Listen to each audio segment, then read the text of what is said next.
Disclaimer. These are my personal opinions about a certain aspect of the Tokyo Mew Mew franchise. I respect the opinions of others and am not making this video to change the mind of those whose opinions I disagree with. This blog is just to explain my views on why I like or am not fond of this topic and why I do or don't agree with the reasonings behind it.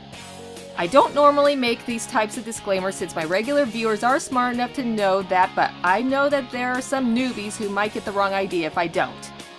This has happened many a time before, even though I put in video descriptions and annotations about it, and I want to nip it in the bud before it even starts by saying it in the video directly. Anyways, on with the good stuff! Hello everyone, and welcome to Mew Mew blog thingy number 3. Today we'll be covering a controversial character who has been the cause of quite a few arguments amongst the fanbase. Berry Shirayuki. Berry, you either love her or you hate her. I personally never met someone who thought she was just okay. Or at least never ran into anyone who said it directly. It usually runs down to people liking her because she's cute and outgoing, to people outright saying that she's a horrible, overpowered, spotlight-stealing Mary Sue. What do I think? I like her. Sure, she's not my favorite Mew Mew, that title goes to Booling, but I can't find any reason to hate her. Other fans have reasons not to like her, which I can completely understand why. So I'm going to do a rundown of the 4 big reasons for the Berry hate, and why I agree or disagree with them, and then I'll dig into the outright false stuff that has been said about her. 1. She possesses 2 animals for no good reason other than to seem more important. This one I mostly agree with, but I personally believe that this wasn't the author's original intention.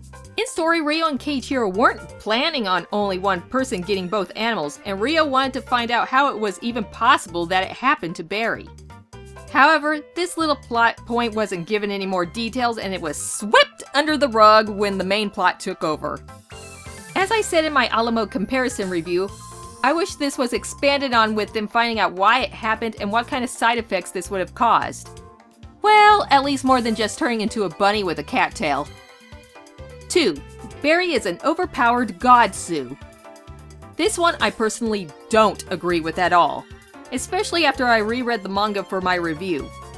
Think about it. Other than when she first transformed, when did Berry ever win a fight on her own? One could say her first fight with Royal Highness, but it wasn't really a win. He confronted her only to test her abilities, let her attack hit him, and declared it a draw. During their second confrontation, she needed the help of the other Mew Mews and Tasku. When she was fighting against Happy Child, Ichigo helped her, and even when she transformed into a cat mid-battle, she was still essential to Berry's victory by plugging her ears since Happy Child's power was Berry's weakness. Fighting Blue Bayou and Sweet Juliet's chimeras was a team effort, and while the last battle didn't involve any of the Mew Mew's attacks, if they hadn't stood up for Berry, she wouldn't have gotten away from the crowd and find Tasku, and the both of them wouldn't have been able to save the day with the power of love! So basically, it is a little much that she has equal power to Ichigo, but I think her lack of experience on how to fight as a Mew Mew helped to balance it out.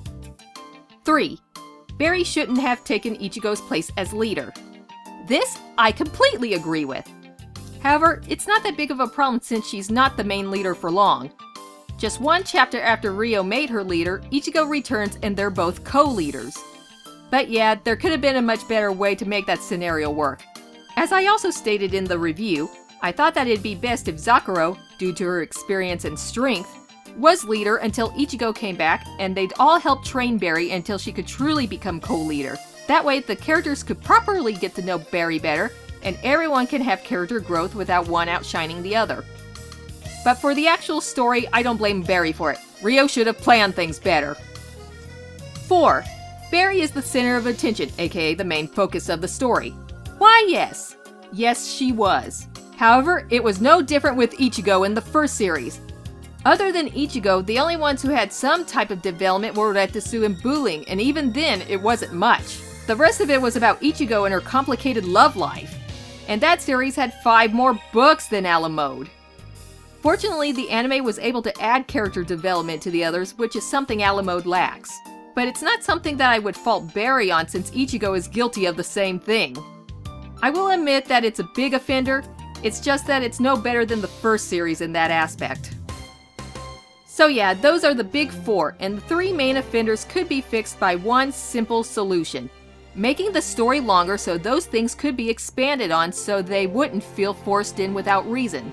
Unfortunately, due to executive meddling, Mia Ikumi was limited to 2 books and was told to only focus on the new characters. Given those limits, I think she did her best with what she got. Too bad there wasn't an anime version that could have expanded on the story like with the first series. That would have solved so many problems. Now that I went through the main reasons, it's time to debunk a couple of bold-faced lies that I've seen people post about Barry. The first one being that Barry is a lazy protagonist that gets everything handed to her on a silver platter. Definitely not true. Sure, she goes to a rich school despite being middle class, but what some people forget was the parts where Barry said how she was able to attend. Her teachers outright said that there was no way someone like her could be accepted. Did she just give up and whine that her teachers were mean? No! She worked her butt off studying, eating right, and exercising, and passed. She proved them wrong by her actions, which I believe is a really good message to give to kids, which is that hard work pays off in the end. Sure, her reasons for wanting to go to the school to wear the cute uniforms is a bit shallow, but give her a break, she's only 12. I'm sure that big future plans are the last thing on her mind right now. And even though the position of leader, later on co-leader, was thrusted upon her, she didn't flaunt her position, she had problems and counted on the others to help her out. And while scared and confused at first, she took her job as a Mew Mew seriously, perhaps even more so than Ichigo when she first became a Mew Mew. The best example being that she revealed her secret to Tasuku almost immediately. That way she didn't have to keep any secrets from him. So yeah, I personally don't see any truth to this at all. This second lie is something that I actually read in a YouTube comment on one of my videos a few years ago. Unfortunately, the account that made the comment has since been removed, so I couldn't screen cap it for this vlog for you guys to see. This person told me that the reason he, or she, hated Barry is that Ichigo gave her powers to her, which is why Ichigo became useless in Ala mode. Then the comment tried to go into detail, saying that it happened during the fight with Happy Child, and the power transfer is the reason Ichigo turned into a cat. Were we reading the same book? Because that definitely did not happen. Number 1. Ichigo was not useless in Ala mode. That rumor needs to stop right now.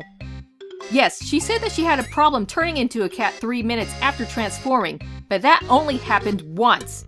Seeing as she maintained her Mew Mew form during the fight in the stadium, and when the people of Tokyo were brainwashed, and both of these took way over 3 minutes to solve, this problem was only temporary. And as we saw in the book, it had nothing to do with Barry. It was because she was slowly getting her powers back and her body was trying to get used to it. Ichigo was about to attack with Barry when the cat problem happened. And that's it. And even then, if she wasn't there, Barry would have lost the fight. If that commenter actually paid more attention to the manga, Ichigo had this problem in the first place because she used most of her powers to bring Aoyama back to life, which made her temporarily lose her powers completely, but they slowly came back. This was hinted at during the end of the first series, in which the only powers that managed to come back at the time was her cat ears popping out during her and Aoyama's mock wedding. And now I just gave the viewers another reason to hate on Aoyama. I just can't win! So, after all that, do I think Barry Shirayuki is a Mary Sue? My answer? While she does have some traits and she's kind of close in certain ways, she doesn't really fit the term in my book. But that's just my personal opinion, and I totally understand why anyone else would think otherwise. And with that, I end the third Mew Mew blog thingy. If you guys still have Mew Mew topics you want me to discuss, I'm still taking suggestions. Don't be shy and put in the comments below what you want me to talk about. But Hika! You may ask, but not quite in that voice because I don't know what you guys sound like. There has to be something you hate about Barry. Please tell us. Actually, there is. Every time I post a video about Berry Berry Mew Mew, the Korean dub of the show, I always get a bunch of comments complaining that Barry is not in the video. And even when I state the fact that it's just the Korean title for Tokyo Mew Mew, and that Ala mode was never animated in both the video titles and the video descriptions, I still get those comments. come on! How many times must I say it? Berry Berry Mew Mew is the Korean title for the show. They call it that because they renamed Ichigo Momomiya to Berry Hong. Don't you understand? Please just listen to the videos and read the descriptions. That's what they're there for. I can't take the same question over and over and over and over and over and over.